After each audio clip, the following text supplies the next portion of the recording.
Hello my dear friends, welcome back to my YouTube channel Raj science classes. मैं प्रिंस राज आप सभी का एक बार फिर से स्वागत करता हूं और उम्मीद करता हूं कि आप सभी जो है हमारा पीछे का वीडियोस देखे हुए का, अगर नहीं देखे हमारे पीछे के वीडियोस तो आप लोग जाकर प्लेलिस्ट में देखिए।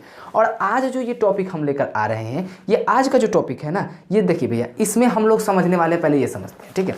इसमें हम लोग समझने वाले हैं 41 क्वेश्चंस के बारे में, जो कि हैं हमारे सोशल साइंसेस, ठीक है। और इसी 41 क्वेश्चंस में से क्वेश्चंस सख्त आने की संभावना है और आएगा भी आएगा, ठीक है। चलिए, तो ज़्यादा टाइम नहीं लेंगे और देखिए सवाल क्या क्या है और देखिएगा कि आपसे कितना कितना बन पा रहा है, ठीक है, और कितना नहीं। वीडियो को पॉज करके फिर इसका आंसर सोचिएगा, फिर उसके बाद इसका आंसर हम बताएंगे, उसके बाद फिर आप बोलिएगा, ठीक है। चलिए, बोल रहा है क्या कि निम्न को प्राथमिक क्षेत्र कहा जाता है। यानी कि एक सवाल दिया गया है क्या, कि बोल रहा है क्या कि निम्न को, निम्नलिखित में से किसको प्राथमिक क्षेत्र कहा जाता है, ठीक है। तो किसको कहा जाता है? ऑप्शन ए क में है सेवा क्षेत्र, ख में है कृषि क्षेत्र, ग में है औद्योगिक क्षेत्र और घ में है इनमें से कोई नहीं। तो भैया हम आपको बता दें कि जो प्राथमिक क्षेत्र कहा जाता है वो कहा जाता है कृषि क्षेत्र को। किसको कहा जाता है?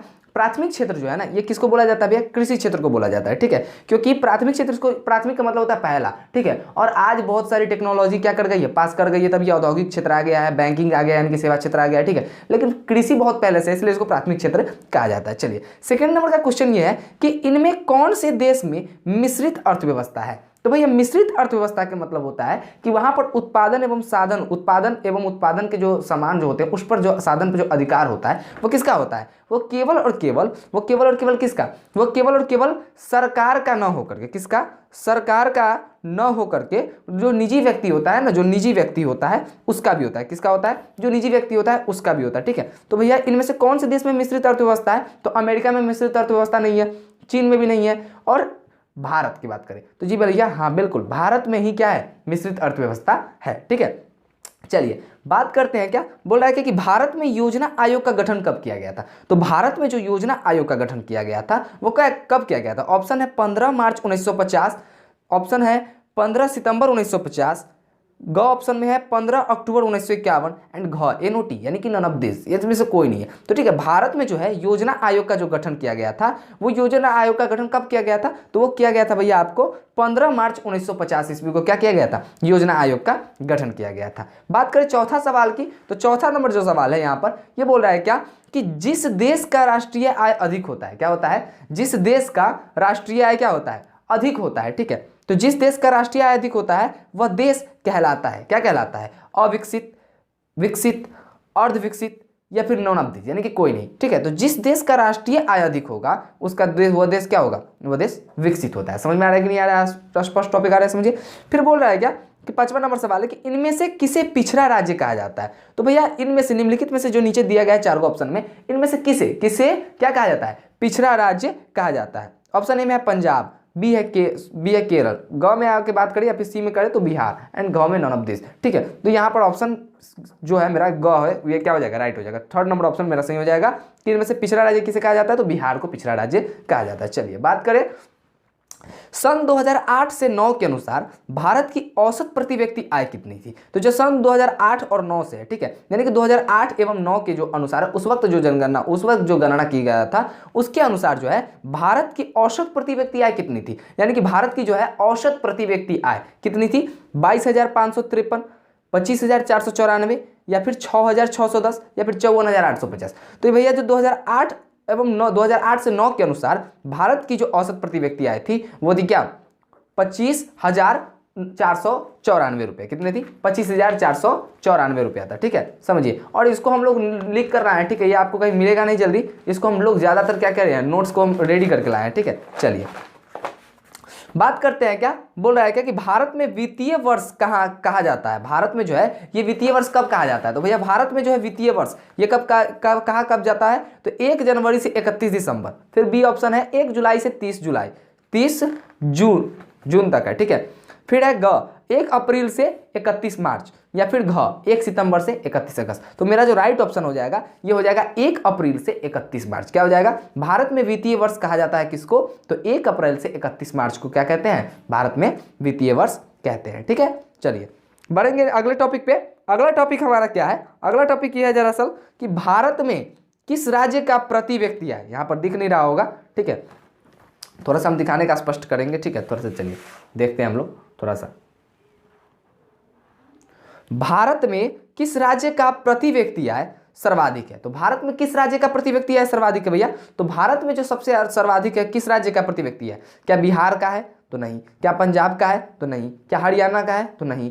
क्या गोवा का है? तो जी बिल्कुल बिहार नहीं, भारत में जो किस राज्य का प्रति व्यक्ति आय सर्वाधिक है? तो यह है गोवा का। किसका है? गोवा का सर्वाधिक आय है। ठीक है, 9वां नंबर सवाल पर चलते हैं। बोला गया कि बिहार के किस जिले का प्रति व्यक्ति आय, बिहार के, अब बिहार में बात कर रहा है कि बिहार के किस जिले का प्रति व्यक्ति आय सर्वाधिक है? तो बिहार के किस जिले का प्रति व्यक्ति आय सर्वाधिक है भैया? पहला है पटना, फिर गया, फिर शिवहर या फिर नालंदा। ठीक है, तो पटना जो है ना भैया, पटना इसका क्या आता है? बिहार की एक यही जिला है जिसका प्रति व्यक्ति आय सबसे अधिक है। ठीक है, 10वां नंबर सवाल पर बात करें तो उत्पादन एवं आय गणना विधि आर्थिक दृष्टिकोण से है, यानी कि उत्पादन एवं जो आय गणना है, ये इनकम जो होता है इसकी गणना जो होती है, इस विधि का आर्थिक दृष्टिकोण क्या है? क्या आर्थिक दृष्टिकोण है? क्या सहज है या फिर वैज्ञानिक है, व्यवहारिक है या उपयुक्त तीनों है? तो भैया ये तीनों है, सहज भी है, वैज्ञानिक भी है और व्यवहारिक भी है। ठीक है, इसलिए इसका राइट आंसर आ जाएगा घ हो जाएगा। क्या हो जाएगा? राइट ऑप्शन इसका घ हो जाएगा। ठीक है, बात करें मुद्रा के बारे में तो 11 नंबर सवाल है कि मुद्रा एक अच्छा है क्या है? तो मुद्रा एक अच्छा क्या है? नौकर है, सेवक है, मालिक है या फिर ननबदीज है, यानी कि कोई भी नहीं है। ठीक है, तो बोल रहा है क्या कि मुद्रा एक अच्छा क्या है? तो मुद्रा जो हमारा होगा, ये जो मुद्रा है ना, ये एक मेरा अच्छा क्या है? एक सेवक है, मेरा ही नहीं हम सभी का सेवक है, क्योंकि इसके सहायता से पूरा दुनिया चलता है। ठीक है, समझे कि नहीं समझे? 12 नंबर बात करें, बोल रहा है क्या कि आय तथा उपभोग का अंतर, आय तथा उपभोग का अंतर क्या कहलाता है? ठीक है, तो आय तथा उपभोग का अंतर विनिमय कहलाता है क्या? नहीं। दो बचत कहलाता है? तो जी बिल्कुल हाँ। ठीक है, आय उपभोग का अंतर क्या कहलाता है? आय तथा उपभोग का अंतर क्या कहलाएगा आपका? बचत कहलाएगा। समझ में आ रहा है मेरी बात? चलिए बात करें कि मुद्रा का आविष्कार मनुष्य की सबसे बड़ी क्या है? तो मुद्रा जो है इसका जो आविष्कार हुआ था ना, ये क्या है? मनुष्य की सबसे बड़ी क्या है? उपलब्धि है, माध्यम है, या फिर उपलब्धि और माध्यम दोनों है, या फिर घ है, नन ऑफ दिस है। ठीक है, तो भैया मुद्रा का जो आविष्कार हुआ था ये मनुष्य की सबसे बड़ी क्या है? उपलब्धि है। क्या है? क्योंकि इसी के बिना कहीं पर भी चले जाओ दुनिया में, इसके बिना तुम जी ही नहीं पाओगे यार। पैसा नहीं रहेगा तुमको कोई फ्री में खाने के लिए नहीं देगा, पैसा रहेगा नहीं रहेगा तो फ्री में तुमको कोई क्या करेगा भाई? कपड़ा पहनने के लिए नहीं देगा, फ्री में तुमको रहने के लिए नहीं देगा। ठीक है, तो जीने के लिए क्या चाहिए? रोटी, कपड़ा और मकान। और जब ये तीनों इस चीज़ के बिना नहीं मिल रहा है, यानी कि मुद्रा जो है, मुद्रा क्या है? एक आविष्कार जब हुआ था तो ये मनुष्य का सबसे बड़ा उपलब्धि था। ठीक है, 14 नंबर सवाल बोलते हैं क्या? मुद्रा विनिमय का डैश डैश है। मुद्रा जो है ये विनिमय यानी कि लेन देन करने का क्या है? तो भैया एक बचत है, माध्यम है, या फिर दोनों है, या फिर नन ऑफ दीज है। तो भैया ये माध्यम हो गया। आप सुनिए कि कैसे मुद्रा जो है ना, ये विनिमय का माध्यम क्यों है? मुद्रा विनिमय का माध्यम इसलिए है क्योंकि जब किसी सामान को आप लेते हो, किसी से लेते हो या फिर किसी को देते हो, तो जब मान लो कि कोई सामान तुम खरीदने जाते हो तो दुकानदार तुम्हारा मुंह देख के तो नहीं सामान देगा ना भैया। क्या समझ में आ रहा है ना मेरी बात? मुद्रा जो है ये माध्यम हुआ, क्योंकि जब आप उसको रुपए दोगे, जब आप उसको पैसा दोगे, तब वो क्या करेगा? आपको जा करके सामान देगा। समझ में आ रहा है ना मेरी बात? स्पष्ट रूप से आ रहा है समझ में? तो ये क्या हो जाएगा? माध्यम हो जाएगा। समझ में आ रहा है? फिर है 15 नंबर सवाल कि साख का मुख्य आधार क्या है? जो साख होता है इसका मुख्य आधार क्या है? जो साख है मेरा, इसका मुख्य आधार क्या है? साख में देखो, साख में जो होता है दो होता है, दो साख को अगर बात करें तो साख में दो व्यक्ति होते हैं, एक ऋणदाता और एक ऋणी, यानी कि जो ऋण देता है और एक जो ऋण लेता है। ठीक है, तो या फिर ऋण दो या फिर ऋण लो। तो इसमें सबसे मुख्य आधार क्या होता है? इसका विश्वास होता है। अगर विश्वास नहीं है तो ना ऋणदाता आपको देगा और ना ही ऋणी जल्दी से लेता है। ठीक है, चलिए 16 नंबर सवाल है कि आधुनिक युग की प्रगति का श्रेय किसे जाता है? तो ये आधुनिक युग की जो प्रगति है इसका श्रेय किसे जाता है? आज से पहले भी तो युग थे, ठीक है, लेकिन उसकी जो प्रगति का श्रेय किसी दूसरे को, जैसे कि सतयुग के बारे में बात करो तो उस युग की प्रगति का श्रेय किसको जाता था? तो उस वक्त शास्त्र थे, ज्ञाता थे, बड़े बड़े महारथी थे। ठीक है, लेकिन आधुनिक युग यानी कि अभी की बात करें तो इसकी प्रगति का जो श्रेय जाता है ये किसको जाता है? तो ये मुद्रा को जाता है, क्योंकि मुद्रा के बिना कुछ है ही नहीं यार। समझ में आ रहा है मेरी बात? ठीक है, 17 नंबर सवाल की बात करो तो बोल रहा है कि गैर संस्थागत वित्त प्रदान करने वाला सबसे लोकप्रिय साधन कौन है? यानी कि गैर संस्थागत,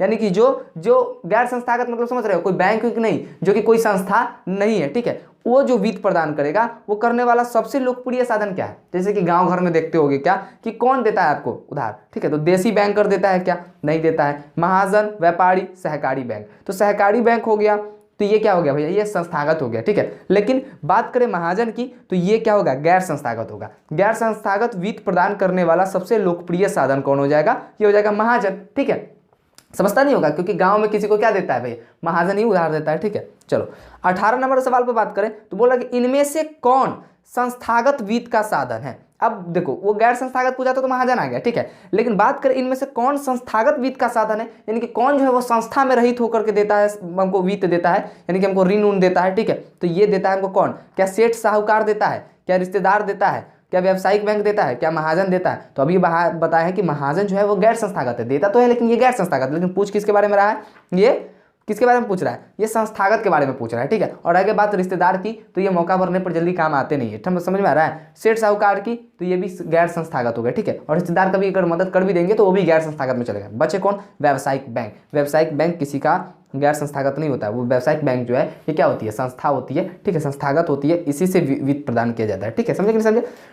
19 नंबर सवाल के बारे में बात करें तो बोला कि भारत का केंद्रीय बैंक कौन है। तो भारत के केंद्रीय बैंक कौन है, कहने का मतलब है कि भारत जो है इसका केंद्रीय बैंक कौन है। ठीक है, तो अगर आप लोग जानते होइएगा, अगर आप लोग रुपया पैसा देखते होइएगा तो हर पैसा पे क्या लिखा होता है, रिजर्व बैंक ऑफ इंडिया। ठीक है, तो इससे साबित होता है क्या कि भारत का केंद्रीय बैंक कौन है, रिजर्व बैंक ऑफ इंडिया, क्योंकि उसी का गवर्नर साइन करता है कि मैं भाई जो दाता है, पैसा जाता है, इसको क्या करता हूँ, 500 रुपया या फिर 50 रुपये देने का वादा करता हूँ या फिर कथन कर देता हूँ। ठीक है, वगैरह वगैरह इसी टाइप का है। ठीक है, समझे कि नहीं समझे।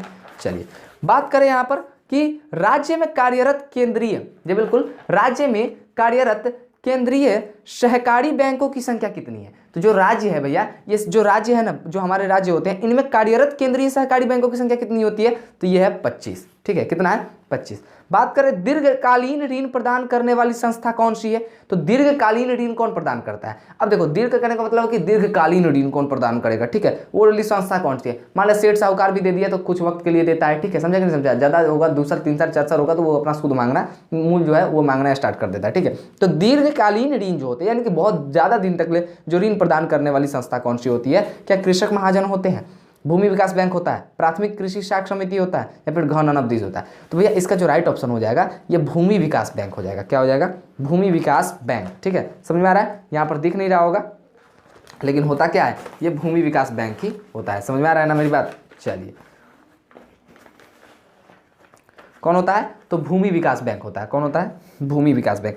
बात करें 22 नंबर सवाल की, तो भारत की वित्तीय राजधानी किस शहर को कहा गया है। क्या है, भारत की जो है, भारत की वित्तीय राजधानी किस शहर को कहा गया है, तो ये कहा गया है मुंबई को। किसको कहा गया भैया, ये मुंबई को कहा गया है। ठीक है, समझे कि नहीं समझे। बोल रहा है क्या कि सहकारिता, क्या बोल रहा है, ये बिल्कुल बोल रहा है क्या कि सहकारिता प्रांतीय सरकारों का हस्तांतरित विषय कब बना। जो ये सहकारिता है ये जो है ना प्रांतीय सरकारों का हस्तांतरित विषय कब बना, समझे। अब ध्यान में करते हो कि सरकार जो है भाई उसका हस्तांतरित विषय कब बना, तो ये बना था मेरा भैया 1919 ईस्वी में। कब बना था, 1919 ईस्वी में। इससे एक और रिलेटेड ऑब्जेक्टिव है, ये जालियांवाला बाग हत्याकांड भी 1919 में ही हुआ था। ठीक है, लेकिन खैर वो हिस्ट्री में आ जाते हैं और ये आ गया आपका इकोनॉमी में। ठीक है, चलिए 24 नंबर सवाल के बारे में बात करते हैं। बोल रहा है कि देश में अभी कार्यरत क्षेत्रीय ग्रामीण बैंकों की संख्या कितनी।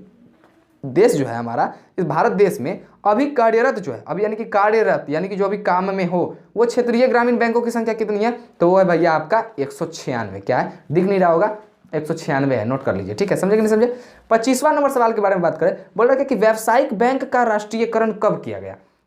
व्यावसायिक बैंक जो है इसका भैया राष्ट्रीयकरण तो किया गया, लेकिन व्यावसायिक बैंक का राष्ट्रीयकरण किया कब गया भैया। ठीक है, तो व्यावसायिक बैंक का राष्ट्रीयकरण किया गया था 1969 ईस्वी में। कब किया गया था, 1969 ईस्वी में व्यावसायिक बैंक का राष्ट्रीयकरण किया गया था। समझ में आ रहा है। बात करें आर्थिक विकास का तीसरा क्षेत्र किसे कहते हैं, तो भैया आर्थिक विकास जो है ना, इसका जो तीसरा क्षेत्र होता है ये किसे कहते हैं, या फिर क्या है आर्थिक विकास का तीसरा क्षेत्र क्या है। तो भैया आर्थिक विकास का तीसरा क्षेत्र क्या कृषि क्षेत्र है, नहीं। विज्ञान क्षेत्र है, नहीं। शिक्षा क्षेत्र है, नहीं। घ है, सेवा क्षेत्र है। आर्थिक विकास का जो तीसरा क्षेत्र है ये क्या है, ये सेवा क्षेत्र है। बात करें 27 नंबर सवाल की, तो बोल रहा है कि मानव पूंजी के प्रमुख घटक कितने हैं, यानी मानव जो पूंजी है इसके प्रमुख कितने घटक होते हैं। ठीक है, क्या 6 होते हैं, क्या 4 होते हैं, क्या 5 होते हैं, क्या 8 होते हैं। जी बिल्कुल हाँ, मानव पूंजी के जो प्रमुख घटक होते हैं वो कितने होते हैं, तो ये 5 घटक होते हैं। कितने घटक होते हैं, 5 घटक होते हैं। 28 नंबर सवाल में पूछ रहा है कि कौन बीमारू राज्य नहीं है। गौर से देखना, बीमारू राज्य है वो नहीं पूछ रहा है, बीमारू राज्य नहीं है। कौन जो है भैया वो बीमारू राज्य नहीं क्या है, कौन जो है बीमारू राज्य नहीं है। तो कौन बीमारू राज्य नहीं है, इसी में ट्रिक छुपा होता है। बीमारू को लिखोगे तो BI से बिहार, ये बीमारू है। M से मध्य प्रदेश, ये भी बीमारू है। और ये क्या है, R से जो है ये क्या है, आर से राजस्थान जो कि इसमें दिख नहीं रहा है, यू से उड़ीसा जो कि है, और बच कौन गया, कर्नाटक। तो कौन बीमारू राज्य नहीं है, तो कर्नाटक जो है मेरा, ये जो कर्नाटक होता है इसको क्या कहते हैं हम लोग, बीमारू राज्य नहीं कहते। तो ऑप्शन मेरा ये ग सही हो जाएगा। 29 नंबर सवाल के बारे में बात करें तो बोल रहा है कि कौन सी सेवा गैर सरकारी है, तो यानी कि इसमें से कौन सी सेवा है जो गैर सरकारी है, सैन्य सेवा, वित्त सेवा, मॉल सेवा, रेल सेवा। तो नॉर्मल सी बात है, सरकारी सेवा जानना है ना, तो इसमें से एक ट्रिक हम बताएं, शायद ये सभी पे नहीं काम करे लेकिन कुछ पे काम करेगा। देखो अगर जानना है कि कौन गैर सरकारी है कौन सरकारी है तो तुम देख के बता सकते हो कि मॉल सेवा, क्योंकि अब पूछोगे कि सर क्यों मॉल सेवा क्यों गैर सरकारी है, तो देखो भैया सैन्य सेवा के लिए डिफेंस मिनिस्टर होता है, जितना भी सैन्य सेवा होगा ना वो सभी डिफेंस मिनिस्टर के अंतर्गत आते हैं, ठीक है, जो कि अभी शायद हमारे राजनाथ सिंह है, ठीक है। अब चलिए ख की बात करें तो वित्त सेवा के लिए वित्त मंत्री होती है, ठीक है, वित्त मंत्री अभी कौन है, निर्मला सीतारमण है, ठीक है। रेल सेवा के बारे में बात करें तो हमको इतना जानकारी नहीं है कि रेल मंत्री कौन है, लेकिन रेल के लिए भी एक मंत्री होते हैं, ठीक है, रेल मंत्री, जिसका रेल डिपार्टमेंट पूरा उसके अंतर्गत आते हैं, ठीक है ग। लेकिन मॉल सेवा के बारे में बात करें तो मॉल मंत्री कभी सुने हो क्या, कभी मॉल मंत्री सुने हो क्या, नहीं सुनोगे, इसलिए ये जो मॉल है, मॉल सेवा जो है यही मेरा क्या हो जाएगा, कौन सेवा गैर सरकारी, कौन सेवा गैर सरकारी है, तो यह है मॉल सेवा गैर सरकारी है, ठीक है।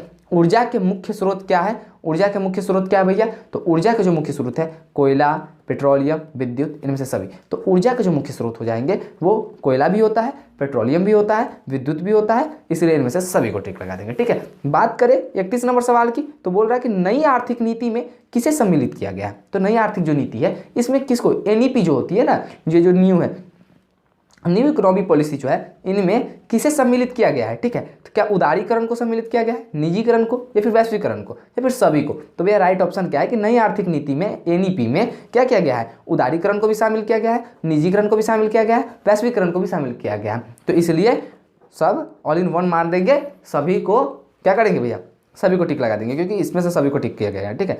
32 नंबर सवाल, वैश्वीकरण के मुख्य अंग कितने हैं, तो वैश्वीकरण के कितने मुख्य अंग होते हैं भैया, तो वैश्वीकरण के जो है क्या एक मुख्य अंग होते हैं, क्या दो मुख्य अंग होते हैं, या फिर क्या 5 मुख्य अंग होते हैं, या फिर 4 होते हैं। तो वैश्वीकरण के मुख्य अंग जो होते हैं, ये वैश्वीकरण के जो मुख्य अंग होते हैं ना, ये 5 मुख्य अंग होते हैं। कितने होते हैं, 5, ठीक है।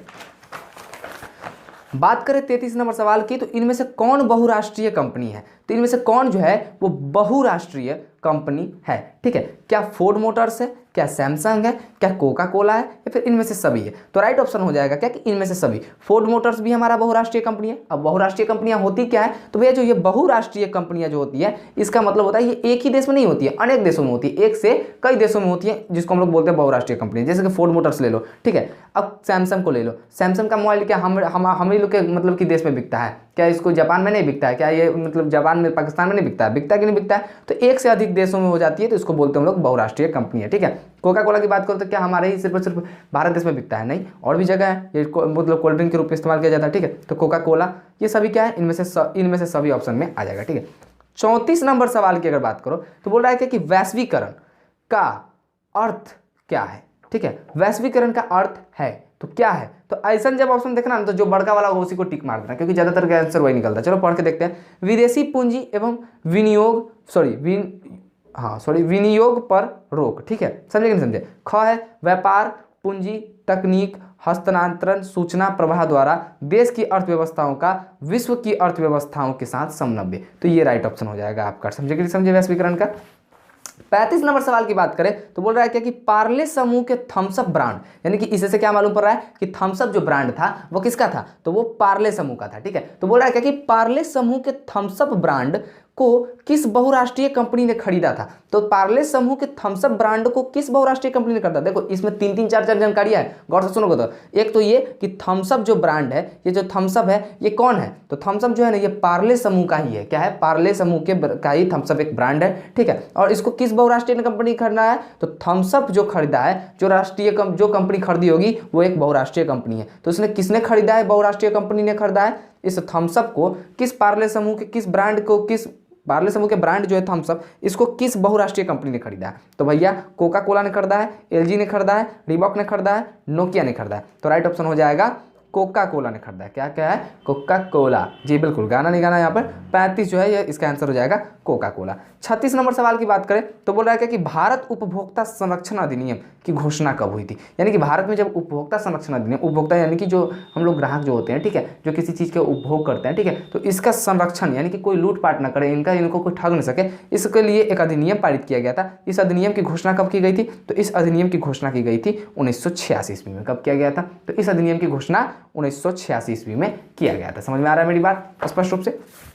आइए 37 नंबर सवाल के बारे में बात करें तो ये बोल रहा है क्या कि उपभोक्ता अधिकार दिवस कब मनाया जाता है? जो ये उपभोक्ता जो है, उपभोक्ता को जो अधिकार मिला था ना, उसी दिन को हम लोग उपभोक्ता अधिकार दिवस मनाते हैं। अब गांधी जयंती किस दिन मनाते हो? तो 2 अक्टूबर को गांधी जयंती क्यों मनाते हो? क्योंकि 2 अक्टूबर को गांधी जी का जन्म हुआ था, क्योंकि वो हम लोगों के बीच में आए थे, ठीक है, और मेरे ही बीच में नहीं यार, बहुत लोगों के बीच में आए हुए थे, ठीक है। तो उपभोक्ता अधिकार दिवस कब मनाया जाएगा? ठीक है, तो उपभोक्ता अधिकार दिवस कब मनाया जाएगा? जब उपभोक्ता अधिकार मिला होगा, ठीक है। तो उपभोक्ता अधिकार दिवस कब मनाया जाता है? तो ये मनाया जाता है भैया, क्या 17 मार्च को मनाया जाता है, क्या 15 मार्च को मनाया जाता है, क्या 19 अप्रैल को मनाया जाता है, या फिर 22 अप्रैल को मनाया जाता है? तो जी बिल्कुल नहीं, उपभोक्ता अधिकार दिवस जो मनाया जाता है ये मनाया जाता है आपको 15 मार्च को मनाया जाता है। कब मनाया जाता है? 15 मार्च को, ठीक है, समझे। 38 नंबर सवाल की बात करें तो बोल रहा है कि राष्ट्रीय उपभोक्ता हेल्पलाइन नंबर क्या है? राष्ट्रीय जो उपभोक्ता है हेल्पलाइन नंबर क्या है? अगर उपभोक्ता को किसी के बारे में शिकायत दर्ज करनी हो या फिर किसी प्रकार की जानकारी लेनी हो तो ये उपभोक्ता हेल्पलाइन नंबर क्या है राष्ट्रीय पर, नेशनल तौर पर, ठीक है। तो भैया क्या 100, तो 100 डालोगे तो भैया पुलिस आ जाएगी, ठीक है। 1000 डालोगे पता नहीं किसका है, ठीक है। 2000 11 डालोगे पता नहीं किसका है, ठीक है। लेकिन जैसे ही ग पढ़ाओगे 1811 4000 इस नंबर को डालोगे तो कहेगा कि आइए भैया स्वागत है आपका उपभोक्ता हेल्पलाइन नंबर पर, ठीक है। आपको जो भी डाउट है इसे पूछ सकते हो। तो ऑप्शन मेरा क्या हो जाएगा? सही हो जाएगा। 39 नंबर बात करो तो बोल रहा होगा क्या कि स्वर्णाभूषणों की परिशुद्धता को सुनिश्चित करने के लिए, यानी कि स्वर्ण आभूषण यानी कि जो सोने की जो आभूषण होते हैं, इसकी परिशुद्धता यानी कि इसकी शुद्धता को सुनिश्चित करने के लिए कि कितना यह शुद्ध है, इसके लिए किस मान्यता प्राप्त चिन्ह का होना आवश्यक है? जी बिल्कुल, जब हमारे देश में सीता जैसी जो जब राम जी, जब सीता जैसी भाई सीता माँ जैसी उनको परीक्षा देना पड़ गया था, तो ये तो भाई खैर स्वर्ण है, कितना भी क्या होना हो, यहाँ पर रिवाज है भैया कि परीक्षा तो देना पड़ेगा। तो स्वर्ण आभूषणों की परिशुद्धता को सुनिश्चित करना था कि क्या कितना ये शुद्ध है, ठीक है। तो इसके लिए किस मान्यता प्राप्त चिन्ह का होना आवश्यक है? तो भैया आप लोग सुनते होइएगा, जब सोना खरीदने जाते होइएगा ना तो कहता होगा कि हॉलमार्क वाला इतना मिले, वो हॉलमार्क जरा न लगा लाता है ना ओकरा पे सीधे 8% की 10% घटा देता है दाम, समझा? इतना नहीं जानकारी है, तो इसलिए हॉलमार्क इसका आंसर हो जाएगा। क्या हो जाएगा? हॉलमार्क देख करके, सोना का कभी मान लीजिए तो हॉलमार्क देख करके लीजिए, ठीक है, सरकारी हॉलमार्क देख करके।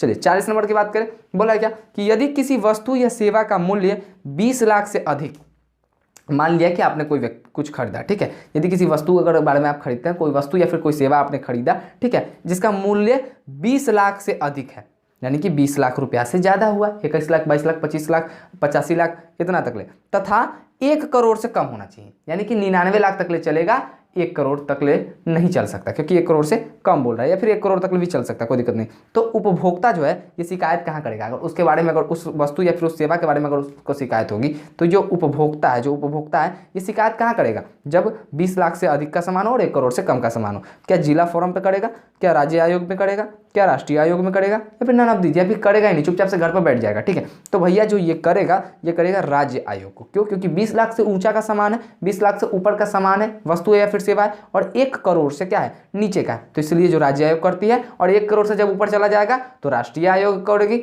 और समझे। और जब 20 लाख से नीचे का सामान होता है तो शायद ये जिला, हाँ जी बिल्कुल, जिला फॉर्म को करता है, ठीक है, समझे कि नहीं समझे, शिकायत करता है। 41वां नंबर और सबसे आखिरी नंबर का सवाल ये है कि उपभोक्ता द्वारा शिकायत करने के लिए आवेदन शुल्क कितना लगता है? अब ये बोला है कि उस शिकायत करना है तो हेल्पलाइन नंबर पर कॉल करना होता है, तो क्या उपभोक्ता द्वारा शिकायत करने के लिए आवेदन शुल्क कितना लगता है?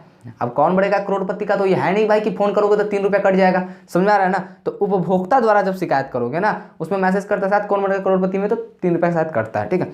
उपभोक्ता द्वारा शिकायत करने के लिए आवेदन शुल्क कितना लगता है? तो जो उपभोक्ता है उसके द्वारा अगर शिकायत करने के लिए आवेदन शुल्क कितना लगेगा? क्या 50 रुपये लगेगा, क्या 70 रुपये लगेगा, क्या 10 रुपये लगेगा, या फिर इसमें शुल्क नहीं लगता है? तो राइट ऑप्शन हो जाएगा आपका घ, कि उपभोक्ता द्वारा शिकायत करने के लिए आवेदन शुल्क कितना लगता है? तो इसमें शुल्क ही नहीं लगता है भैया। समझ में आ रहा है कि नहीं आ रहा है? चलिए, तो ये वीडियो कैसा रहा आप लोग कमेंट करके बताइएगा, और जो ये वीडियो जो हम आपको बताएं, ठीक है, ये कैसा रहा ये कमेंट करके बताइएगा। और एक और बात, इंपॉर्टेंट बात क्या है, एक इम्पॉर्टेंट बात है, क्या है? एक इम्पॉर्टेंट बात ये है कि जैसा कि अभी आपने देखा कि हमने 41 नंबर का 41 ऑब्जेक्टिव कराया है, इसमें से 100% गारंटी है कि टकराएगा 100% गारंटी दे रहे हैं हम कि भैया क्या करेगा, ये टकराएगा ही टकराएगा, ठीक है। लेकिन बात करें कि आगे की और भी क्वेश्चंस लाए जाए कि नहीं लाए जाए, आप लोग क्या कीजिएगा, कमेंट बॉक्स में ज़रूर कमेंट कीजिएगा कि सर आगे का वीडियो लाइए या फिर नहीं लाइए, समझ आया। और इससे पहले का वीडियो जो है हमारा प्लेलिस्ट में पड़ा हुआ है ना, प्लेलिस्ट में, ठीक है, उसमें जाकर के आप लोग क्या कीजिए, सबसे पहले वीडियो को जाकर के क्या कीजिए, वीडियो जो है मेरा उसको वॉच कीजिए, क्या कीजिए, वॉच कीजिए, समझे कि नहीं समझे, इसको जाकर के देखिए और बहुत सारे इंटरेस्टिंग चीज़ आपको मिल जाएंगे उसमें देने के लिए। और मैथ से जो भी रिलेटेड, जो बिल्कुल क्या मैथ से जो भी रिलेटेड हमने क्वेश्चन बताए हैं, उस क्वेश्चन को भी कम से कम जाकर के एक ना एक बार देख लीजिएगा, क्योंकि बहुत इंपॉर्टेंट है। समझ में आ रहा है कि नहीं आ रहा है, ठीक है, क्योंकि 2-2 नंबर का ही सवाल आकर के क्या करता है, बूंद बूंद से जो होता है ना, ये बूंद बूंद जो गिरता है, इसी से क्या होता है भैया, घड़ा भरता है, ठीक है। तो जो भी सवाल है जाकर के देखिए। मैं प्रिंस राज विदा लेता हूँ, फिर मिलूंगा अगले वीडियो में, नेक्स्ट वीडियो में। तब तक के लिए जय हिंद, जय भारत।